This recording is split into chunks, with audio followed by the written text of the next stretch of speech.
Sama-sama tayong magiging Saksi! Apat na senador na ang pumirma para mabawi ang pagpapa-aresto ng komite ng Senado kay Pastor Apollo Kibuloy. Saksi si Mav Gonzalez. Citing contempt, Apollo Carrion Kibuloy for his refusal to be sworn or to testify before this investigation. 2 araw na mula nang ipakontempt ni Senador Risa Hontiveros si Pastor Apollo Kibuloy dahil sa hindi pagsipot sa mga pagdinig ng Senate Committee on Women and Children sa mga pang-aabuso umano sa mga miyembro ng Kingdom of Jesus Christ. Pero hindi pa inaaksyonan ni Senate President Juan Miguel Zubiri ang pag-issue ng arrest order laban sa pastor. Nangangalap pa kasi ng pirma si Senador Robin Padilla para bawiin ang pagpapaaresto. Total, andyan ang judiciary, sila talaga ang pwedeng magsagawa ng investigasyon.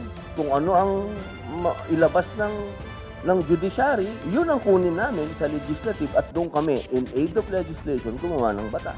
Nag-usap kami kahapon, sabi niya, you will try to raise the signatures, meron daw siyang 7 days, so let's respect that. Sa 8 pirmang kailangan ni Padilla para sa reversal, 4 na ang nakalap niya. Sina Senador Robin Padilla, Amy Marcos, Cynthia Villar at Bongo.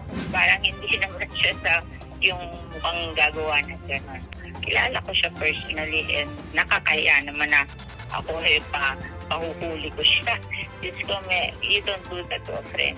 Gusto natin bigyan siya ng pagkakataon. 5 na sana ang nakalap na pirma ni Padilla, pero umatras si Senador JV Ejercito. Sabi ni Ejercito, binawi niya ang pirma matapos daw reviewin maigi ang pahayag ng mga witness sa pagdinig.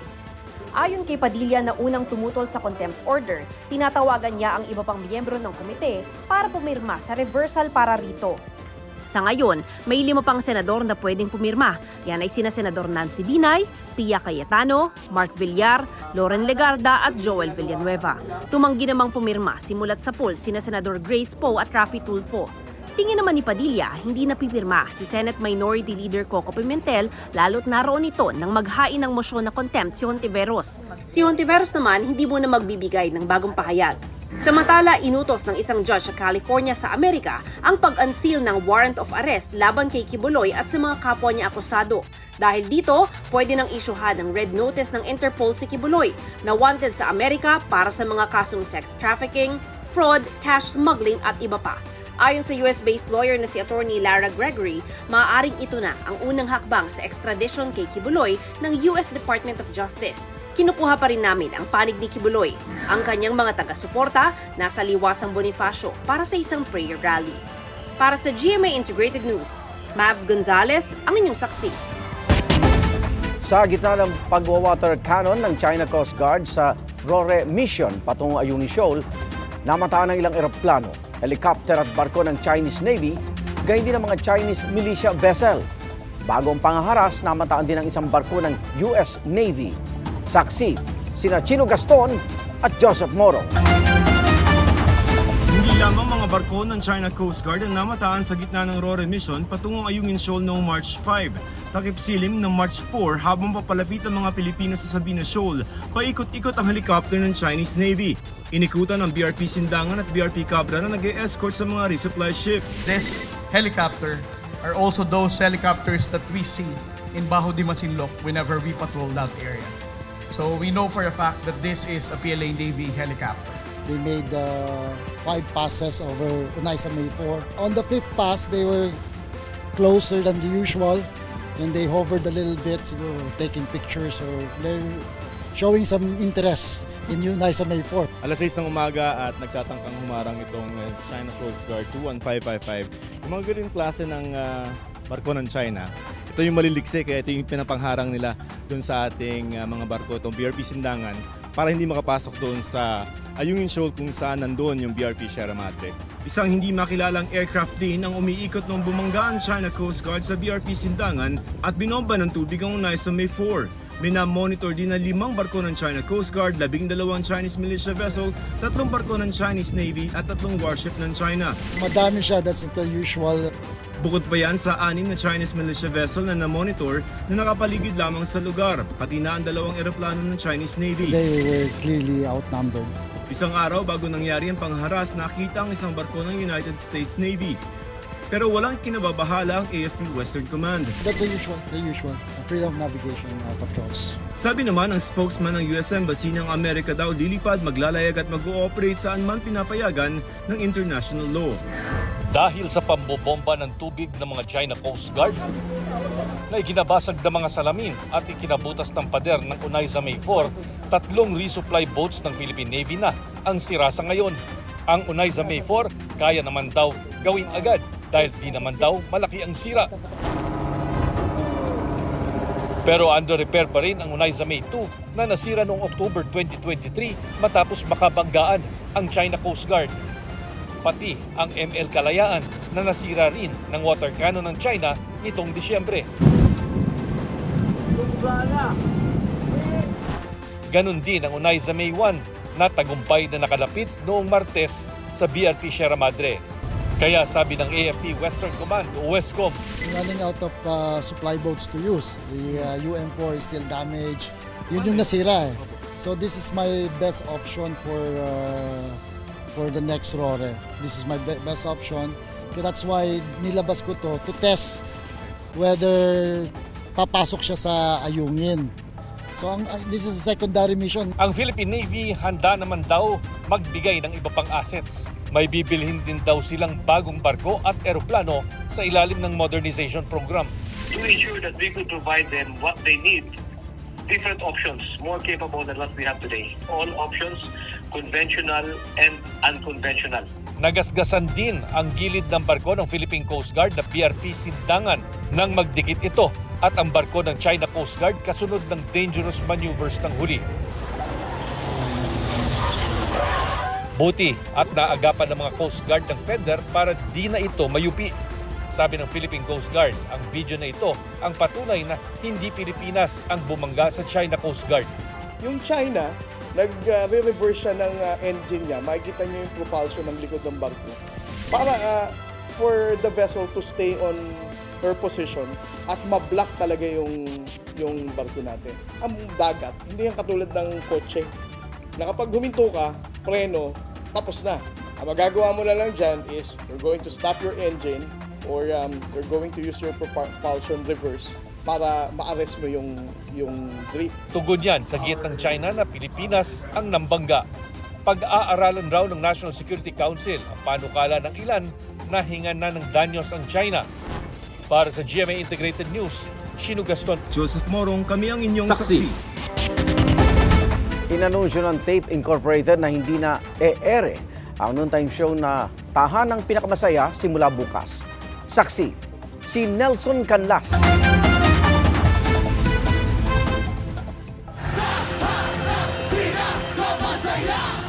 Ang masayang kantahang ito sa pagsisimula ng noontime show na Tahanang Pinakamasaya, napalitan ng lungkot na ayon sa netizens ay tila pamamaalam ng mga host nang huling umere ang kanilang live episode noong March 2, Sabado. Matapos ang ilang araw na espekulasyon at pagpapalabas ng replayed episodes, kanina inanunsyo ng Tape Incorporated na ang programang Tahanang Pinakamasaya ay hindi na e-ere simula bukas March 8. Nagpasalamat ang Tape Incorporated sa GMA7 para sa itinuturing nilang long and fruitful partnership. Nakatulong daw ang konsiderasyon at pang-unawang ibinigay ng GMA7 sa pinagdaanan ng kumpanya. Dagdag pa ng Tape Incorporated, sinubukan daw nilang isalba ang programa pero nagkasundo ang Tape at ang GMA na tapusin na ito. Sa pahayag naman ng Kapuso Network, dahil sa mga hindi maiiwasang pangyayari, nagdesisyon ang Tape Incorporated na itigil ang pag-ere ng Tahanang Pinakamasaya. Nagpasalamat ang GMA Network sa Tape Incorporated para sa napakahalagang ambag nito sa noontime programming sa nakalipas na mga dekada na tiyak na di malilimutan ng mga Pilipino sa darating na mga panahon. Mananatili ang pasasalamat ng GMA7 sa Tape Incorporated para sa partnership nito sa mga nakalipas na dekada. Para sa GMA Integrated News, Nelson Canlas ang inyong saksi. Nakiisa ang GMA Network sa 24th International Cable Congress and Exhibition ng Federation of International Cable TV and Telecommunications Association of the Philippines o FICTAP. Bahagi po ito ng 25th anniversary ng FICTAP. Nagtipon-tipon dyan ang international at local providers, mga policymaker at cable operator sa buong Pilipinas para ihatid ang pinakabago sa connectivity at telecommunications technology. Nagkaroon ng GMA Hour segment kung saan nag-perform sina Black Rider stars Yasi Pressman, John Lucas at pati na si Xavier Ramos.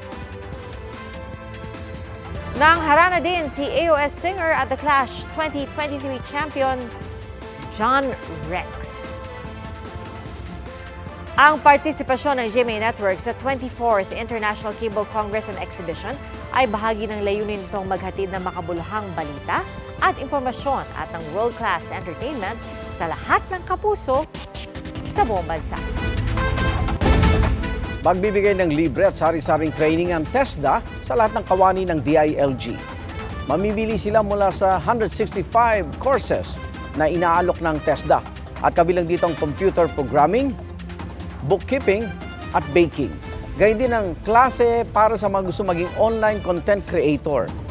May language classes din para sa English, Nihongo at Korean. Pwedeng online ang pagdalo sa mga klase at meron ding face-to-face laboratory. Pati mga kwalipikadong kaanak ng mga kawani ng DILG pwedeng kumuha ng training. Ayon sa TESDA, dati pa silang nagbibigay ng training programs para sa mga dating OFW, persons deprived of liberty, mga nirehab na drug dependents, at iba pa.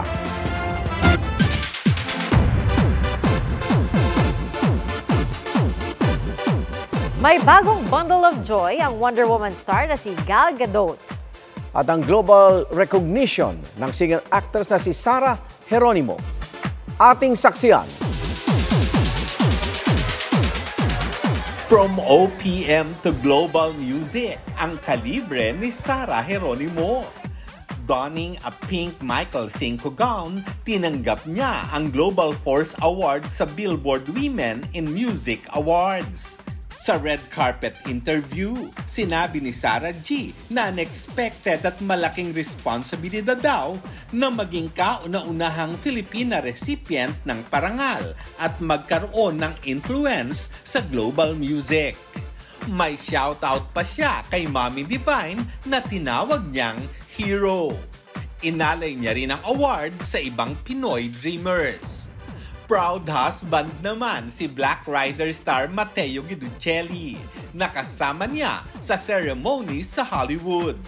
Iginawad naman ang Icon Award kay Kylie Minogue habang Woman of the Year ang Colombian singer na si Karol G. Binigyang parangal din ang K-pop group na New Jeans at si Charlie XCX. Walang kupas ang regal elegance ni Kapuso primetime queen Marian Rivera sa pagsalang sa GMA Integrated News Interviews. Ano ba ang kanyang definition of beauty? Beauty, kapag alam mong mahalin yung mga tao na wala kang hinging kapalit. Angat din ang kanyang maturity as a wife, mom, and career woman. Nanamanan niya raw sa kanyang Lola Francisca na magdiriwang ng 95th birthday. Actually, sa lahat ng motto ko yata sa buhay, sa kanya nang galing. Kaya talagang pasasalamat ko kay nanay kung paano niya talaga ako pinalaki ng maayos. Dumalaw sa burol ni veteran actress Jacqueline Jose, sina star for all seasons, Vilma Santos Recto, Film Development Council of the Philippines Chair, Tirso Cruz III, Senator Robin Padilla, Boots Anson Rodrigo, Lito Pimentel, Maricel Soriano, at Max Collins. Hindi mo nga matatawaran like yung a talent like her doesn't come every day. Yun yung tinatawag namin na gift. Si Jane or si Jacqueline Jose, gift siya ni Lord sa industry. Lastly, salute, Jane. Inalala rin ng ilang sparkle artists ang fond memories nila kasama ang kanilang Tita Jane. Ang dami po niya mga advice sa akin, mga tips sa akin para magtagal sa industriyang to. Ang dami niyang mga ad-lib na talagang hindi ko napigilang tumawa. Tapos hindi na lang na-cut kasi ang ganda nung pagkakabato ni Miss Jacqueline. It's baby girl number 4 for Gal Gadot. Bagamat hindi raw naging madali ang kanyang pagbubuntis, buong sayang winelcome ni Wonder Woman ang kanyang baby girl na si Ori o My Light sa kanyang wikang Hebrew sa Israel. Para sa GMA Integrated News, Lars Santiago ang inyong saksi. Bumulusok pababa ng bundok sa France ang malalaking tipak ng yelo at niebe. Naroon sa French Alps ang 6 na skiers nang mangyari ang avalanche. Sa kabutihang palad, hindi sila natabunan. Ayon sa ski instructor na nagbi-video, wala namang naiulat na nasaktan sa nangyari.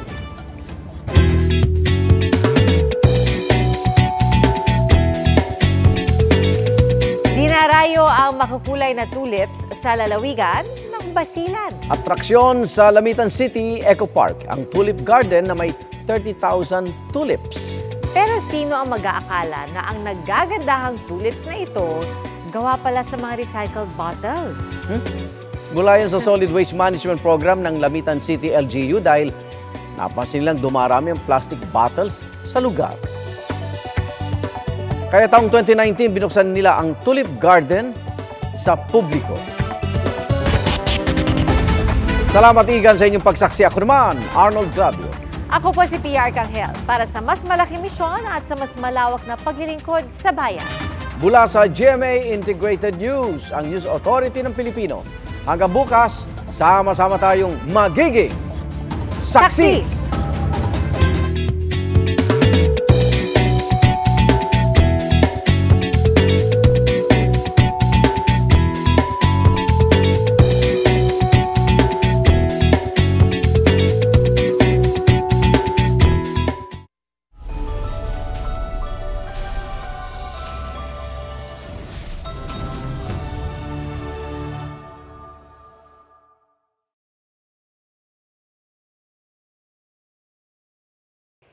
Mga kapuso, sama-sama tayong maging saksi.